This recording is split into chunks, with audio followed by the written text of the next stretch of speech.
आप भी यही सोच रहे होंगे ना कि आज मैम ये इमोटिकॉन्स के साथ में क्या लेकर आई है नया। तो आज मैं आप सभी लोगों के लिए लेकर आई हूँ एक सल्यूशन ऐसा कि अक्सर मैंने नोटिस किया है कि एक बहुत ही इनडेफिनेट टाइम का लूप है जिसमें हम लोग फंस जाते हैं। बार बार नेट क्लियर हो रहा है बट हम जेआरएफ तक नहीं पहुंच पा रहे हैं। क्या आपको भी ऐसा लगता है कि आप लोगों का ये जो लूप है इससे आप निकल नहीं पा रहे हैं और कंफ्यूजन इस बात का हो रहा है कि यार मैं अगर बार बार नेट निकाल सकता हूं तो जेआरएफ तक क्यों नहीं पहुंच पा रहा हूं या पहुंच पा रही हूं।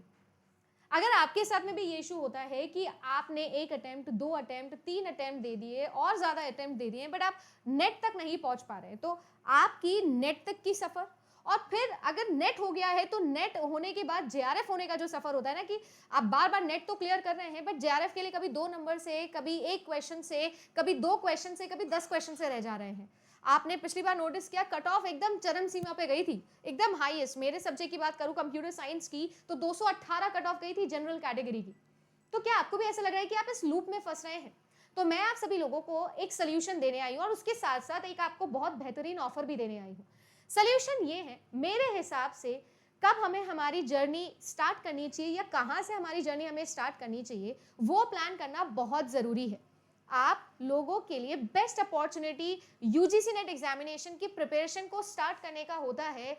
ये समय जो आप लोगों का कॉलेज वाला समय होता है, आप नोटिस करना अगर 1% बच्चा जो जेआरएफ क्वालिफाई करा है या वो 6% बच्चे जो टोटल बच्चे जिन्होंने एग्जाम दिया उसमें से अगर नेट करते हैं तो ज्यादातर वो बच्चों जो की जो मात्रा होती है वो होते हैं जो अपने कॉलेज को जस्ट क्लियर करे हैं या अपने अपियरिंग ईयर के अंदर होते हैं। आप नोटिस करिएगा क्योंकि उनका जो लिंक होता है वो पढ़ाई से बहुत ज्यादा होता है रैदर देन वो जिनने कुछ गैप के बाद, कुछ 5 साल 10 साल के गैप के बाद में पढ़ाई करके इस एग्जाम को दिया है।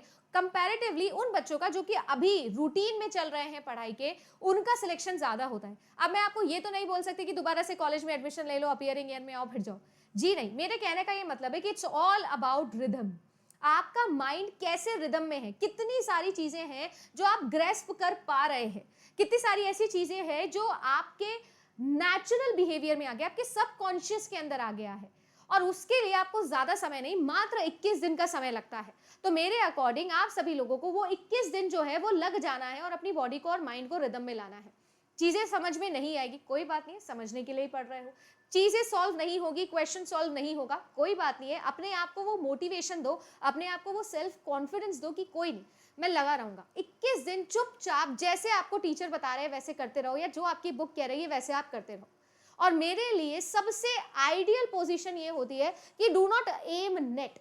मैंने जब पहला वीडियो अपना बनाया था तो भी मैंने ये सेंटेंस बोला था कि हम नेट की तैयारी नहीं कर रहे, हम जेआरएफ की तैयारी कर रहे। कोई बात नहीं, आपकी एज निकल गई है। बहुत सारे बच्चे कमेंट में बोलेंगे मैम हमारी एज निकल गई है, अब जो है मैं 32 साल से ज़्यादा का, मैं 30 साल से ज़्यादा हो गया हूँ या मैं लड़की हूँ और मैं 35 से ज़्यादा हो गई हूँ, तो मैं मैम कैसे ये एग्ज़ाम दूंगा, मेरे को जेआरएफ तो हो ही नहीं सकता है। कोई बात नहीं, बट आपको आपका एम पता होना चाहिए कि मुझे जेआरएफ चाहिए। मतलब ये है कि मुझे उतने नंबर लाने हैं जितने एक जेआरएफ क्वालिफाई बच्चे को मिलते हैं।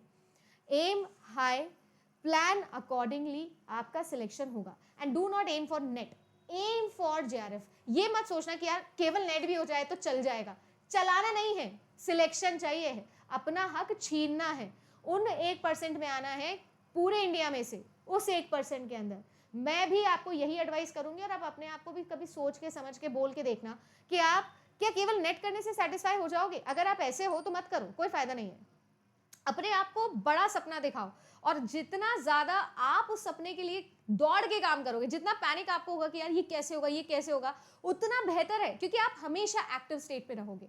दूसरी एक चीज जो मुझे लगता है कि हमारे एस्पिरेंट्स में एक कमी होती है वो ये होती है, हमें जैसे मैंने कहा कि एम आपको जेआरएफ का करना है तो आपको आपकी तैयारी भी उसी अकॉर्डिंग करनी है। सबसे पहले अपना टारगेट सोच के रखो और वो टारगेट ऐसा होना चाहिए जो आपके जेआरएफ की लास्ट ईयर की जनरल की कट ऑफ गई है उतने नंबर आपको लाने हैं, उतने क्वेश्चन के लिए तैयारी करनी है और स्ट्रेट फॉरवर्ड रास्ता होना चाहिए। रास्ता ये नहीं होना चाहिए कि नेट क्वालिफाई किया फिर उसके बाद में जेआरएफ के बारे में सोचेंगे, ये नहीं चाहिए मुझे चाहिए मैं सीधा रास्ता लूं, यानी मुझे सीधा एक ही बारी में मुझे जेआरएफ चाहिए। मुझे ऐसा लगता है मैं आपको अपना एक पर्सनल टच इसलिए दे पाती हूँ, इतना रिलेटेबली इसलिए आपको समझा पाती हूँ क्योंकि जब मैंने अपना पहला अटेम्प्ट दिया था, जब मैं अपने मास्टर्स के, मेरे जो मास्टर्स एग्जाम था उसकी 5th सेमेस्टर में थी, मेरा ना नेट हुआ था ना जेआरएफ हुआ था, और मुझे कोई शर्म नहीं है ये बताने में, नहीं हुआ था।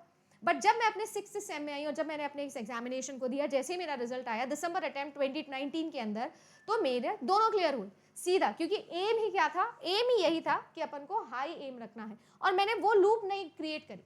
अगर आप अटेम्प्ट दे रहे हो तो मैं आपको कहूंगी कि कभी इस लूप में फंसोगे ही नहीं अगर इस लूप के बारे में सोचोगे ही नहीं। वो एक कहावत है ना कि अगर आप सही सवाल पूछो तो सही जवाब मिलते हैं। तो आपका जो लॉ ऑफ अट्रैक्शन है, आपका जो मैनिफेस्टेशन है, वो नेट के लिए होना ही नहीं चाहिए, वो ये लूप में जाना ही नहीं है, भले ही आपकी एज हो या ना हो। मैं आपको बस यही मोटिवेशन दे सकती हूँ, ऑलवेज एम हायर, और क्वेश्चन से एम करो। ये मत सोचो कि इस डेजिग्नेशन पे पहुंचूंगा, ये सोचो कि उस डेजिग्नेशन तक पहुंचने के लिए प्रोसेस क्या फॉलो करनी है। जिस दिन वो फॉलो करने लगे और 21 दिन का रिदम बन गया तो सिलेक्शन हो जाएगा। और इसी के साथ में जेआरएफ अड्डा पर इस बार आपके लिए कुछ खास है। खास ये है कि आपके लिए जो आज़ादी दिवस आ रहा है, इसके लिए हम लोग स्पेशली लाए हैं एक ऐसी आज़ादी का ऑफर जो आप सभी लोगों को आज़ादी दिलाएगा। ये जो लेजीनेस है उससे, ये जो आप लोगों को थोड़ा थोड़ा मोटिवेशन देना पड़ता है उससे, इंट्रिंसिक मोटिवेटेड रहना, कंपटीशन के बीच में रहना और रिदम अपने आप बनाना। जब आप सभी लोग अलाइंड होते हो, अलाइन से मेरा मतलब ये है कि पता है कि 1 बजे ये क्लास है तो मतलब जानी है जानी है। डिसिप्लिन जब होता है, कंसिस्टेंसी जब होती है, तब सिलेक्शन होता है। और वही चीज यूट्यूब पे भी मैं मेंटेन करने की कोशिश करती हूँ, और वही चीज इस बार प्रीमियम में भी लेके आई हूँ। इनफैक्ट इस बार प्रीमियम में मंडे टू संडे, इवन अगर मैं लाइव क्लासेस ले रही हूँ तो मैं साथ में आपको क्वेश्चंस के मैराथॉन्स भी दे रही हूँ शुरू से, from the very first week. वो इसीलिए क्योंकि इस बार कोई भी स्टोन अनटर्न नहीं रहना चाहिए। इस बार ऐसा नहीं लगना चाहिए कि यार शायद थोड़ी और मेहनत कर लेती। मैं हमेशा कोशिश करती हूँ कि अपना 1000% दूँ, और इस बार मैंने डिसाइड किया है कि मैं वो 1000 नहीं, मैं तो 2000 लगाऊंगी।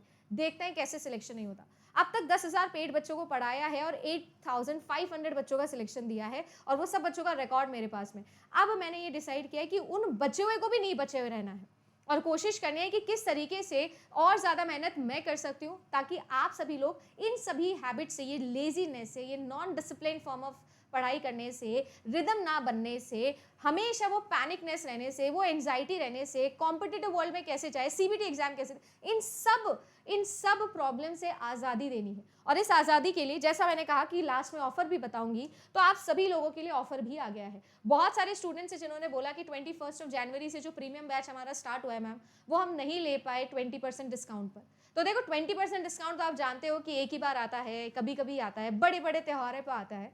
बट यस, आप सभी स्टूडेंट के लिए री एंट्री करी है प्रीमियम बैच के अंदर, जिसकी क्लासेस 21 जनवरी से ऑलरेडी स्टार्ट हो चुकी है। देरी नहीं करनी है और हमारे साथ में ज्वाइन कर लेना है। और अगर अब आपको ज्वाइन करना है तो आपको डिस्काउंट भी मिलेगा आज़ादी वाले दिन। तो आप लोगों के लिए जो है वो 15% का डिस्काउंट मिलने वाला है। आपको RD15 कोड आपको लगाना है, और जेआरएफ अड्डा का कोई किताब हो, नोट्स हो, टेस्ट सीरीज हो, आप लोगों के लिए कुछ भी हो, कोई भी कोर्स हो, पेपर 1 का हो, पेपर 1 प्लस पेपर 2 का हो, कोई भी प्रीमियम बैच हो, कोई भी प्रीमियम रिसोर्स हो, हमारा सभी पे 15% का डिस्काउंट है। जैसे तैयारी करनी है आपको, कोर्स नहीं, आपको किताब खरीदनी है, किताब पे है, नोट्स की किताब भी, और प्रीवियस ईयर क्वेश्चंस जो आपके 6 साल के प्रीवियस ईयर सॉल्व करके किताब बनाई है यूनिट वाइज पेपर 1 की, उस पर भी सभी पर आप लोगों को डिस्काउंट है। सो दैट आप सभी लोग अपनी रिदम लेके आ सको। यूट्यूब से पढ़ते हो कोई दिक्कत नहीं है, यूट्यूब से पढ़ो और किताब लो। अगर आपको ऐसा लगता है नहीं मैम मुझे उस बैच का पार्ट बनना है, तो बैच का पार्ट बनो। आपके ऊपर डिपेंड करता है, आप चाहे यूट्यूब से पढ़ो, चाहे आप प्रीमियम बैच में पढ़ो, चाहे आप किसी से भी पढ़ो। बस मैं ये चाहती हूँ कि अपने आप को एम देना स्टार्ट करो। जिस दिन आपने ये चीज़ शुरू कर दी, जिस दिन आपने अपनी ड्राइविंग सीट पर बैठ के गाड़ी चलाना सीख लिया, तो आपको हमेशा उसी रास्ते पे जाना है जिस पर आप जाना चाहते हो। आप उस रास्ते पे नहीं चलोगे जो कोई दूसरा आपको दिखाएगा कि इस पे कर लेते हैं, ये भी कर ले, वो भी कर ले, इससे क्या होता है, उससे क्या होता है। ये सारी की सारी बातों पे क्रॉस लग जाएगा जिस दिन आपने डिसाइड कर लिया कि यार मुझे क्या करना है, और आप प्रोसेस पे कॉन्सेंट्रेट करने लगे। उम्मीद करती हूँ कि मेरी बातों से आपको थोड़ा सेंस ऑफ क्लैरिटी मिला होगा, और बस यही चीज़ के साथ जेआरएफ अड्डा पे हमेशा आती हूँ। सो अगर चैनल को सब्सक्राइब नहीं किया है तो सब्सक्राइब करना। कैसा लगा आज का सेशन ये भी ज़रूर कमेंट सेक्शन में बताना, और फिर भी कोई डाउट रह जाता है तो भी कमेंट सेक्शन हमेशा आपके लिए ओपन है। Thank you so much.